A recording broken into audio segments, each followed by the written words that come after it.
Hello.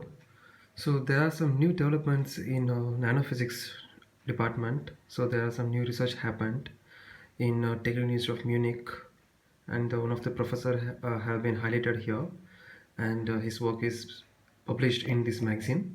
So basically, it's about quarantining the virus, and this is some kind of picture, and here you can see the virus is there, and it can be hepatitis B or any virus, and this is kind of a shell which is capturing it. It's called a DNA capsule.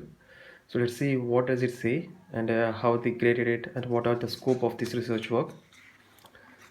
So this is Mr. Hendrik Dietz. He's a professor in TUM.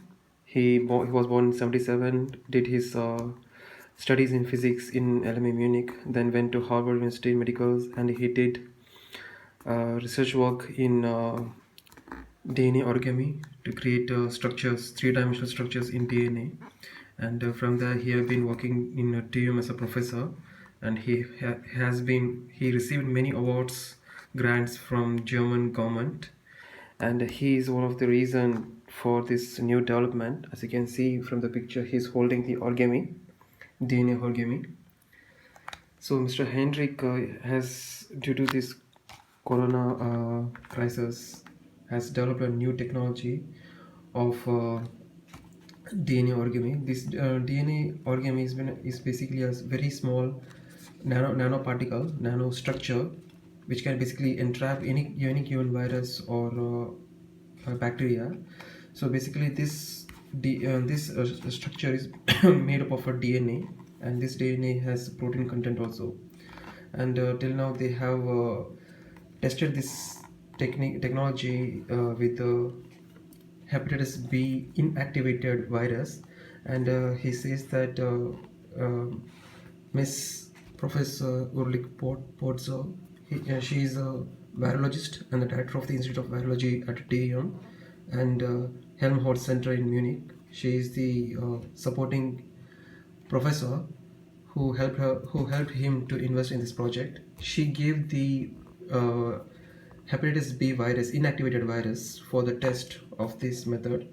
So they have basically successfully tested this technology, DNA origami technology, to capture this hepatitis B. So basically there are two types this technology can be used. So one is they create this kind of nano DNA origamis, triangles like this. So one way is that they create a half spherical structure, and this structure has something to attract the given virus, and then it becomes a whole shell and captures it. And second method is to have a separate smaller blocks of triangles like this, and then these blocks get attached to the virus, and after randomly getting attached, it again becomes a complete shell which entraps the virus. So as you can see from the picture, from the electronic microscope picture, you can see this hepatitis B virus being captured by this structure, this randomly triangle, and here with the half spherical structures. So you can see basically this is the electronic microscope picture, and this is the graphical one you can see being trapped. So basically what happens is that these DNA capsules are basically introduced, and these are made up of our DNA, which is basically mostly of protein. And once this virus get trapped, this basically gets washed away from our body using the phagocytic cells, and this is basically gets away from our body. So it's very non-toxic, very hygienic way of eliminating the virus from our body. And he says that this is a realistic project and has many positive effect and a good hope in the future. And he says that this might take more than 15 years, because this is in a very initial stage, and this project needs to be completed. It needs to complete the preclinical studies, which will take 3 to 5 years, and then after that it will take 10 more years to get into a practical solution. Like this can be made into a medicine or vaccine, which can be taken with directly inside the blood, or can be inhaled, or can be taken as a capsule. So this is basically the 3D model which he was holding, and there are different sizes of organic balls can be made. So basically, he says that this particle, this origami, is being developed in different sizes, as you can see from the picture here. So this is the size of the coronavirus, the size is given, and the hepatitis B virus is given, and this is the shell, the artificially generated DNA shell.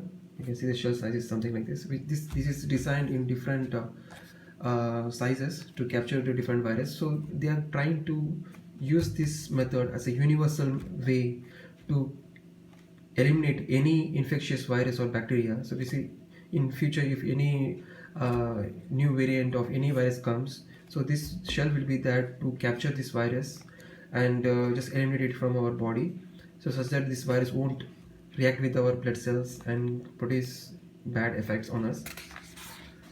So basically the thing is that the shells, the trimer shells which we saw, basically are equipped the interiors with the antibodies that can stick the particular features of on the surface of the virus. So it has an antibody, and there are other researchers which are basically working on the virucidal shells whose interior are coated with enzymes that can digest the virus surface molecules once encapsulated. So there are many researchers who are doing the similar things, but this may have some side effects because this is purely of our own making. This DNA organisms are not of foreign bodies. These are basically which are found in our own body, but this can be create some side effects. But Mr. Hendrik says this is 99% effective until now by capturing the hepatitis B virus, and this is at a stage at which they are going to try this different virus like hepatitis B, inactivated hepatitis B virus inside the mice, and they are going to test it on the living organisms also. So there are some stages like this.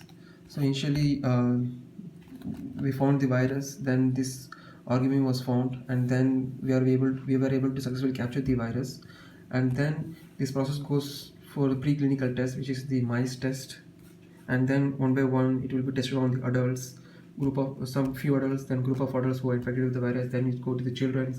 After that, finally it will be approved for any vaccination or any medical things. So from a view, this is basically a great achievement from our virologist and our physicist, Mr. Hendrik, and they have created a good solution, and I hope this will in future we will be using this, and most of it will be a great tribute to our humanity and our future generation also.